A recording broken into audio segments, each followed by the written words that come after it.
Merhaba sevgili arkadaşlarım. Bu çekeceğim video özel olarak sizler için hazırladığım bir video. Sebebi de şu. Bugün çok enteresan bir hadiseye şahit oldum. Bir arkadaşımın dükkanının önüne bir bayan arkadaş, daha doğrusu bugünkü tabirle bir kadın sürücü arabasını park etti ve çekti gitti. Aşağı yukarı 2 saat falan kayıptı. Fakat otopark pozisyonunda bir otomobil geldi. Gençler, 2 tane genç. Bize sordu bunlar yani bu arabanın sahibi nerede diye. Fakat biz de bilmiyoruz. Dedik karşıdaki dükkanlarından birinde. Çocuklar gittiler 5-10 dakika aradılar falan bulamadılar maalesef. Ondan sonra tabii biz mecburen çıktık, yardımcı olduk falan, zoraki arabayı çıkarttık. Yani park eden arabayı oradan çıkarttık. Bunun için şunu diyorum, yani park edebilirsiniz. Bir işiniz olur, bir 5-10 dakika neyse bir yere gidebilirsiniz. Onlar önemli değil. Fakat park ettiğiniz zaman başkasının arabasının arkasına veya önüne, en azından arabanızın ön konsoluna, yani ön camından görülecek şekilde bir telefon numarası bırakmanız en ideal şey.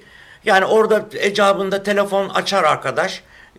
Ya arabanın önüne park etmişsiniz, ne yapacağız, nasıl çıkartalım filan diye en azından sorabilir. Bunun üzerine eğer siz bir 10 dakika sonra geliyorum derseniz zaten karşı taraf bunu olumlu şekilde karşılar, anlayışla da peki diyebilir. Ama hani 2 saat sonra geleceğim diyorsanız o zaman ona göre tedbir alınması lazım. Siz hiçbir belge bırakmadan, bir şey bırakmadan çekip gidiyorsunuz, araba ortada.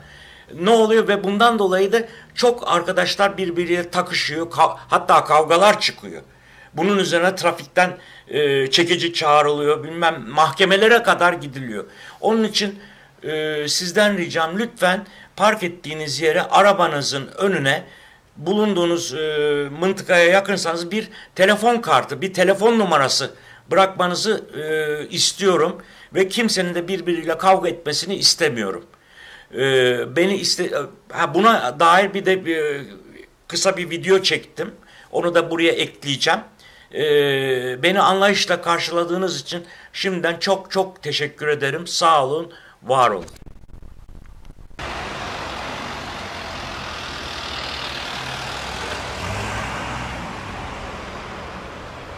Evet sevgili arkadaşlar, park ettiğiniz zaman arabanızın ön torpido gözünün konsoluna bir kart koyarsanız, telefon numaranızı, etrafınızdaki arabalara park etme durumunda haber vermiş olursunuz ve sizi de rahatlatır, karşı taraftaki arkadaşları da rahatlatır. Bunu özellikle çekiyorum.